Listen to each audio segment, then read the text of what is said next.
গোপাল ভাঁড়ের মূর্তিটা গোটানোর ওখানে কোথায়?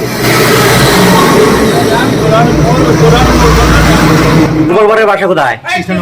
কৃষ্ণনগরে। কোথায় এটা আপনি জানেন? কৃষ্ণনগরেই বাড়ি, কিন্তু কোথায় বাড়ি কেউ বলতে পারবে না, কেউ না। সেই আসল ঠিকানাটাই আজ পর্যন্ত আমরাও পাই। আপনি বাড়ি দেখেছেন? বাড়ি ছিল খড়ির ধারে, খড়ি চলছে। তার বংশধর নেই? কাকু, গোপাল ভাঁড়ের মূর্তি কোথায়? ওই তো এমন কোনো ব্যক্তি নেই যে গোপাল ভাঁড়কে চিনেন না কেউ।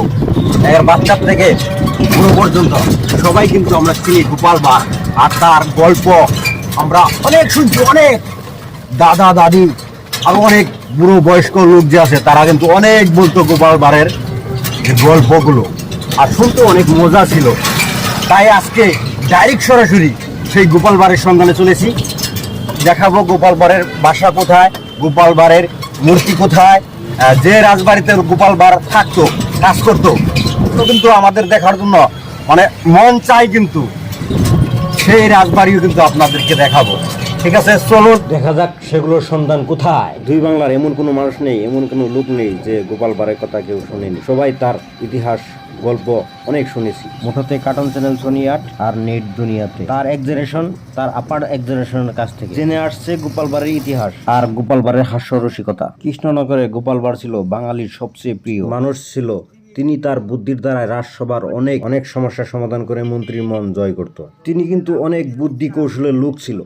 বাট এক সময় এই গোপাল ভাঁড় নিজের রাজ্য ছেড়ে চলে যেতে হয়েছে। সালটি ছিল 1757, আর সেই সময়টিকে বলা হয় বাংলার খুবই কষ্টের সময়। গোপাল ভাঁড়ের মূর্তিটা গোটানোর ওখানে কোথায়?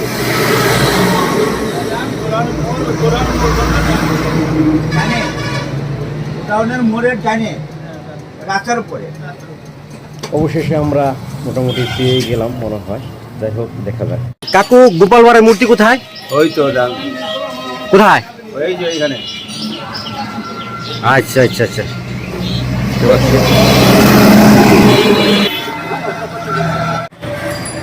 প্রিয় দর্শক, অবশেষে পেয়ে গেলাম এই গোপাল ভাঁড়ের মূর্তি। আমরা কিন্তু একেবারে ছোট বাচ্চা থেকে বুড়ো পর্যন্ত সবাই কিন্তু চিনি গোপাল ভাঁড়কে।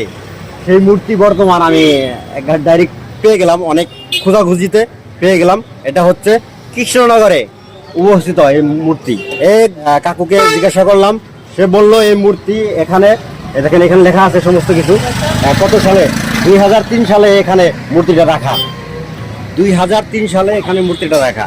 আর অন্য জায়গায় ছিল, কিন্তু এবার এই জায়গায় 2003 সালে এই জায়গায় আনছে। ঠিক আছে, দেখতে পারলেন। আর এইবার কিন্তু দেখাবো রাজবাড়ি, সেই রাজবাড়ি। রাজবাড়ি কোথায় আর এই গোপাল ভাঁড়ের জন্মস্থান, যে নিজের বাসভবন ছিল, সেই ভবনটাও কিন্তু দেখাবো। ঠিক আছে, দেখা যাক। কাকু, গোপাল ভাঁড়ের বাসা কোথায়? কেউ জানে না, আমরা বলতে পারবো। জানেন না?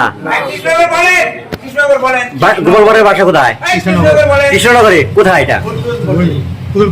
হ্যাঁ, উদলবাড়ি। আপনি জানেন? হ্যাঁ হ্যাঁ, ওই পুতুলপটি ওইখানে। এখানে থাকিছে 63 বছর বয়স হয়ে গেল, আমরাও আজ পর্যন্ত খুঁজে পাইনি যে আসল বাড়িটা কোথায়। কিন্তু কৃষ্ণনগরেই বাড়ি, কিন্তু কোথায় বাড়ি কেউ বলতে পারবে না, কেউ না। সেই আসল ঠিকানাটাই আজ পর্যন্ত আমরাও পাই। শুনেছে? এখানে বাড়ি ছিল খড়ির ধারে। বয়স্ক লোক ওই জঙ্গলি বাড়ি গল্প করেছে, খড়ি চলে গেছে। তার বংশধর নেই? নেই। যাই হোক, রাজবাড়ি তো আছে, যে যে রাজবাড়িতে থাকতো। রাজবাড়ি আছে। যাই হোক, প্রিয় দর্শক, সেই রাজবাড়িটাই আমরা দেখাবো আপনাদেরকে। মোড়তে আপনারা সাথে থাকেন। আর যদি সেই বাড়ি আমরা খুঁজে পেয়ে যাই, তাহলে অবশ্যই দেখাবো। ঠিক আছে, দেখা যাক তাহলে কোথায় আছে। যে রাজাকে গোপাল ভাঁড় সব সময় পরামর্শ দিয়ে রাজাকে চালাইতো, সেই রাজদরবার দেখার প্রয়োজন আছে। দেখা যাক সেই রাজপ্রসাদ কোথায় বর্তমান।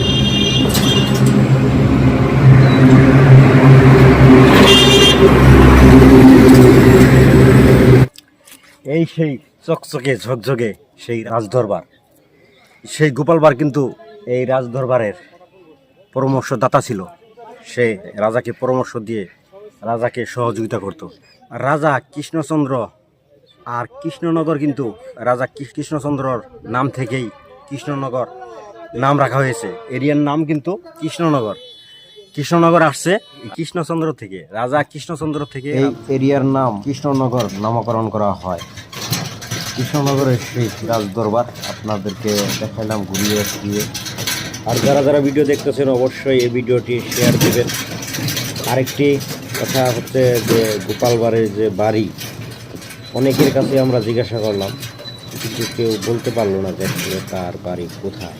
দুঃখিত, আমাদের হাতের সময় আসলে কম, তার জন্য আবার একদিন আসবো, সেদিন কিন্তু গোপালবাড়ির বাড়ি খুঁজে বের করে ছাড়বো। ঠিক আছে, সবাই ভালো থাকেন, নেক্সট পরবর্তীতে আবার দেখা হবে।